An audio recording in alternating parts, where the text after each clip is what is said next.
Morning, everybody. So I got a question for you before we get started today. When nothing happens, what's happening? Hi,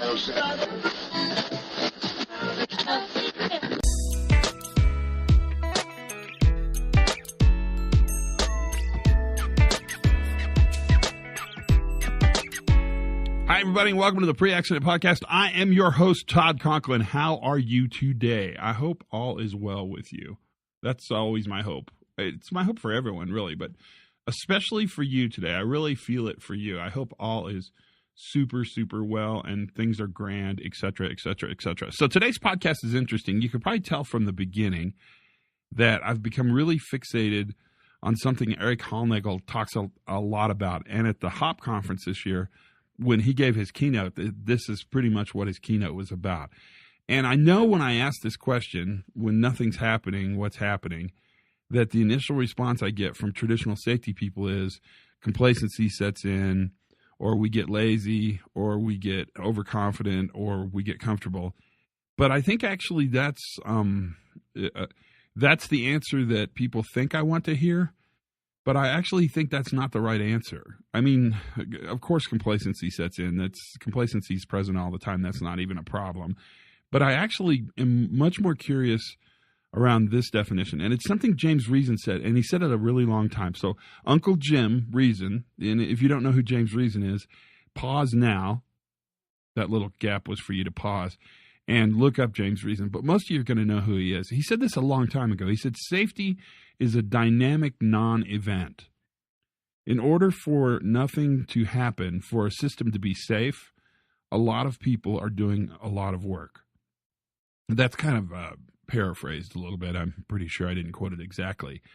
But that actually is probably the conversation we should be having and should be having it a lot. We probably should have had it beforehand, he says, conjugating the word should as many times as he could. That idea is really powerful to the way we think about systems and reliability and safety, because a reliable system is not a system that's doing nothing. A reliable system is actually doing a lot. And that is, in fact, why the system's reliable. So that's what I want to talk about today. And I want to spend as much time as I can digging into this idea deeply. And so in order to do that, I think we probably ought to start the podcast. If you're interested, well, this is a good place to talk about this. May 22nd, 23rd, and 24th in Denver, Colorado, Bob and I are going to have an open workshop. It's a class that's available to anybody. If you can sneak away, it's a really good time to be there. And we've picked a nice little place to have the conference. And it's affordable so that it meets kind of all three tests. And that workshop will talk specifically about the first day, really fundamentals, and kind of a deep dive into fundamentals, full day dive into fundamentals. The second day will focus almost entirely on operational learning, kind of the gift that keeps giving, talking to the people who actually do the work, which is remarkable. And then the third day is a very, very deep dive in fatality prevention. And what you'll leave with, really for all 3 days, but the third day, you'll leave with a set of syllabi to go out and actually take this message back to your company or your organization or whatever it is you do. Of course, every bit of information we have is yours.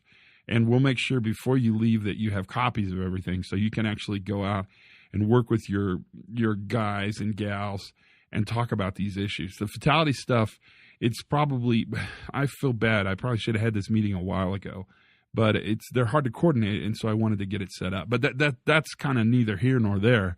The topic today is not that workshop, although you're more than welcome to come. The topic today is what happens when nothing's happening.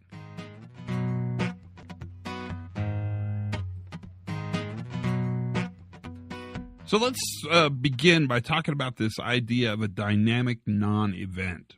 It sounds kind of made up, doesn't it? I mean, what's that mean? Non-event means nothing's happening.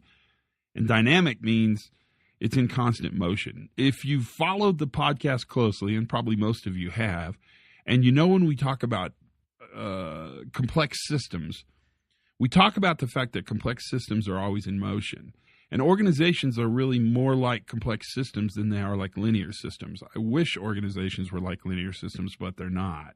They're very complex. Organizations are constantly in motion. They're constantly doing something. Now, organizations exist to really create value, whatever that means, whether it's a product, a paper cup, or a ream of paper, or a new stove, or tires, or whatever it is you create. But organizations as a whole exist to create value. So families, in fact, exist to create value. And what they do is they create a group of people who work in consort. They work together to survive, right? And that's a big part of what happens. So we know organizations are constantly in flux. They're complex. They're constantly moving. And we know that organizations themselves can't be studied in a fixed state, or they can be. I mean, you could take a picture, a snapshot, that's a metaphor, of an organization, but all that gives you is a study in retrospect in the past of what the organization looked like at the moment you took the quote-unquote snapshot. So you have to look at organizations really in motion. So you're constantly asking questions like, which direction is the organization vectoring? Which direction is the organization moving? Are we moving towards improvement? Are we moving away from improvement, et cetera, et cetera, et cetera? I don't know why I said et cetera 3 times, but you know what I mean. Blah, blah, blah would also have worked just perfectly there. That helps us understand organizations, at least at a basic level. You know, we could talk in great detail about this, but after a while it gets a little boring, and boring is not good. Boring is not good podcast. Boring is boring podcast. So then you get into the position where you start talking about the fact that if organizations are dynamic, then a dynamic non-event, in James Reason's idea, is that in order for nothing to happen, lots of things have to be happening. And I don't know. I mean, I don't know if you think about your organization this way. Well, so here's my guess: is I'm guessing you probably think about your organization this way, or your system, or whatever it is you manage. But my guess is that the rest of the people that exist in your value-creating organization aren't thinking about it this way. In fact, there's this kind of weird phenomena. We tend to think that business units that are really, really effective have fewer problems. But that's not true. Organizations have problems. High-performing organizations have problems. Crappy organizations have problems. The difference is that business units that are better actually handle problems better. And that's the idea that ultimately safety is not the absence of a negative. It's not the absence of an accident. Safety ultimately is the presence of capacity. And I talk about this all the time. I mean, you're probably sick and tired of hearing me talk about it, but it fits in nicely with this idea of a dynamic non-event. That in order for success to happen, lots of things have to go right. And that takes us right back to a basic premise of what we do. And that is the belief, and I don't know how we got here, but the belief somehow that our plants or our facilities or our faculties or our systems or our organization is inherently safe and that people make it dangerous. When in fact, that could not be more wrong. Your plant is not inherently safe. Your plant is actually a big collection of hazards that are geographically co-located to provide the highest opportunity to injure or kill somebody that's available. If I were going to plan a way to hurt people, it would look like the top of a petroleum vessel that's moving, I don't know, somewhere off the coast of Washington State. It's like a giant tripping hazard. It's available and ready to hurt. It'd look like a tugboat.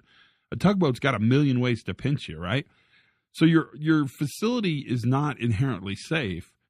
In fact, what makes your facility safe are people actively creating safety in real time. That is James Reason's notion of a dynamic non-event. That's exactly what he means. And that is a powerful, powerful way to think about reliability, because it moves you away from studying failure in order to describe success to a much more profitable way to look at the world, which is studying success in order to help predict potential failure modalities, ways the system can fail. That, I don't know why, but that is a way different way to look at the world than what we've traditionally done. And that approach, which is much more positive, really, it looks at success. What it looks at is normal. And it asks this question: how do I function normally without failure in order to create a system where I don't fail? Does that make sense? Because that question is a pretty important question. And you can think about it with your life. Like when you go to work every morning, what is it that allows you to get out of the house with all the stuff you need, including pants, right? Because pants are really socially important to wear, and down the road and in a car full of gas to the parking lot to eventually get into your office? How many things have to go right? And how many things do go right? And then the deep question is, well, how come they go right? And what are you doing to ensure that your commute to work is successful every single morning? That notion is really powerful, because what it's telling us is, in really no uncertain terms, that what we have to do is be able to describe how our organization creates success, how our organization creates value, how our organization creates reliability. And when you start asking that question, it's kind of cool, because now you can look at that question not based upon a tragic event, a horrible restorative opportunity where somebody's injured or dead or a plant has exploded. But now what you're looking at is what's going on when we're successful in order to be successful. So I did a meeting not very long ago, actually, and it was with a big oil and gas company, and they have a really, really, really good record of not killing people. I mean, they don't kill people. And the meeting was really interesting because it started with this statement: why is it we don't kill people? And I think a less mature organization would probably freak out and say, well, we're not going to talk about that. That'll jinx us. But in fact, that conversation with that group of very senior leaders was pretty valuable, because what they talked about was essential controls and how they manage really failure before it happens. They talked about how they don't use punishment and blame, but in fact, they've really leveraged the ability to learn as much as they can. And they talked about the fact that what they do is actually start jobs when the system has all the components that are necessary in order to be successful. Well, that conversation is James Reason's conversation of a dynamic non-event, or better yet, that is Eric Hallnagel's definition of when nothing happens, what's happening. And that is really where our challenge is. Our big challenge is that we have to build the discussion. We have to create the vocabulary, or as Tanya would say at Chevron, we have to build the fluency into our conversation so that what we look at is what's present in order for us to be successful, not the very negative, what failed in order for us to hurt people.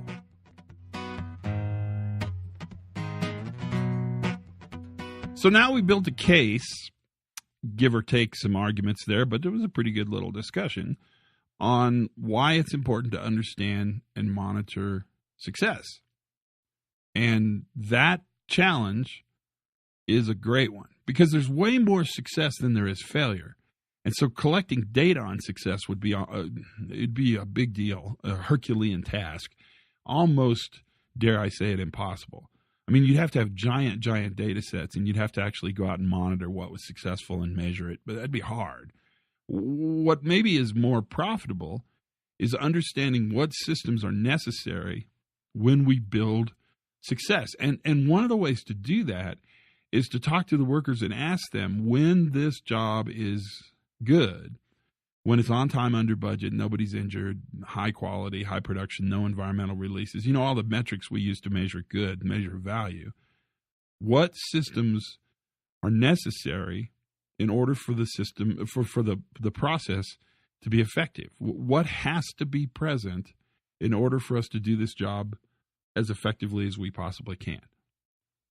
And that actually allows us to build, from an appreciative standpoint, an understanding of not what will fail, but of what is necessary to succeed.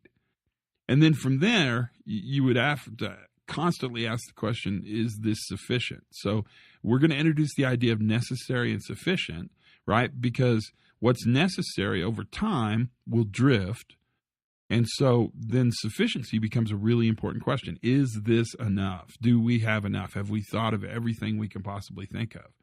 And what you now are really focusing on is what conditions must exist in order to create success, while simultaneously thinking about what conditions could exist in order to create failure.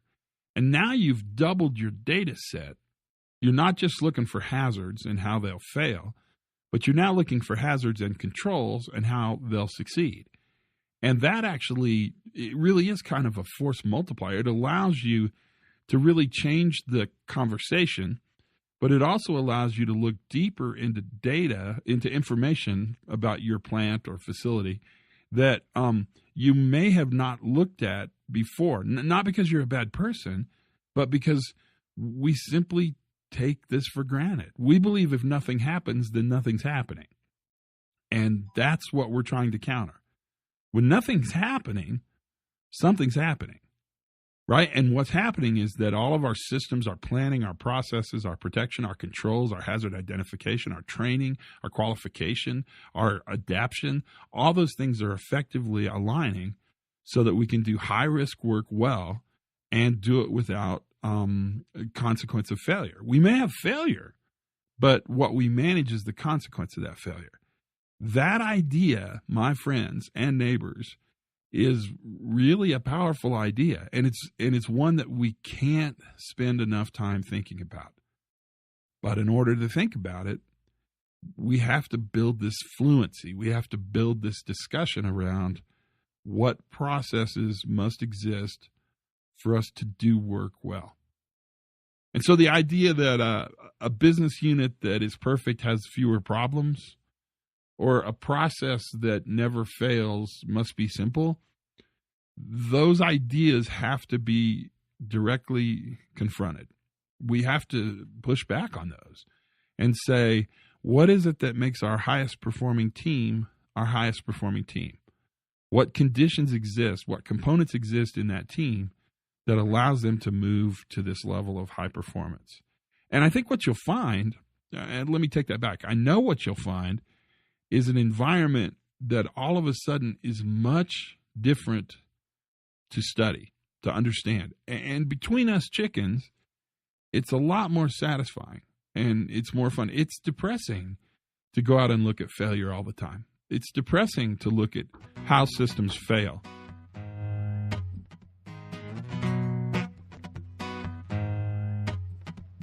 The challenge then is we have to study success. And we have to think about that studying of success kind of in a couple ways. So the big issue here is when nothing bad happens, in the traditional sense, there's nothing to measure. So when nothing's happening, what's happening? Well, what's happening is there's an absence of a null set. Look that up if you don't know what that is. That's twice you have to look stuff up. This is a hard pod. I'm sorry for all the homework. Sorry. But because there's not a null set, because there's nothing to measure against, then there's nothing to measure. Wink, wink, nod, nod. There's tons to measure. I think we have to change two things. One is our definition of what success is. So we move to a more safety differently understanding of success. Success is not the absence of accidents. It's the presence of capacity. That's the one I use all the time. That's important. The second thing is I think we have to look at information differently.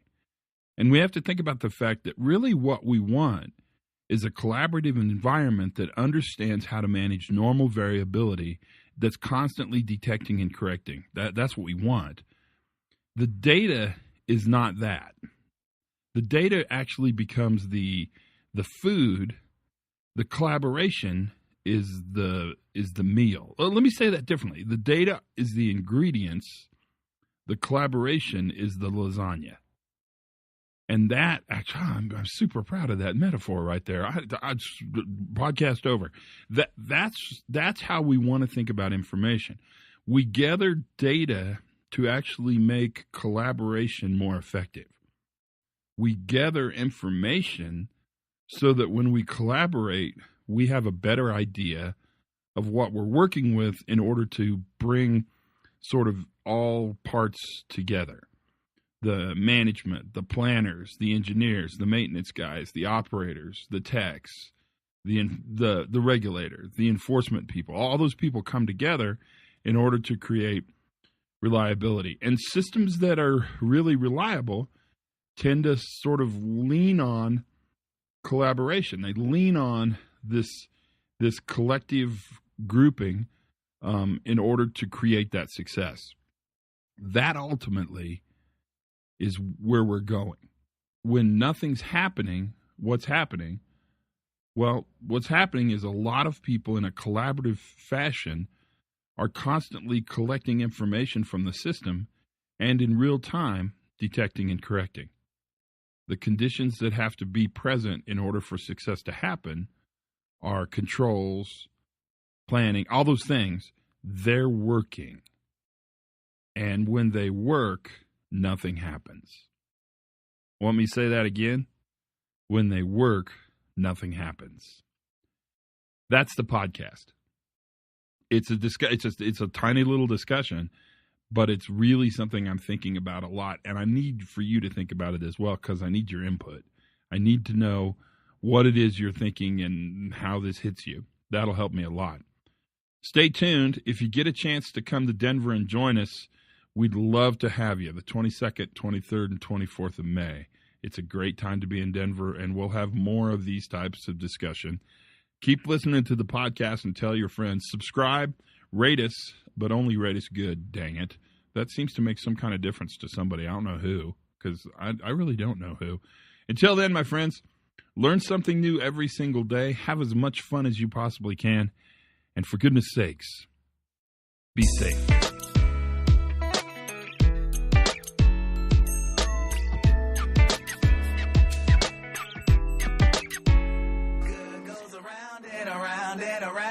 Good goes around.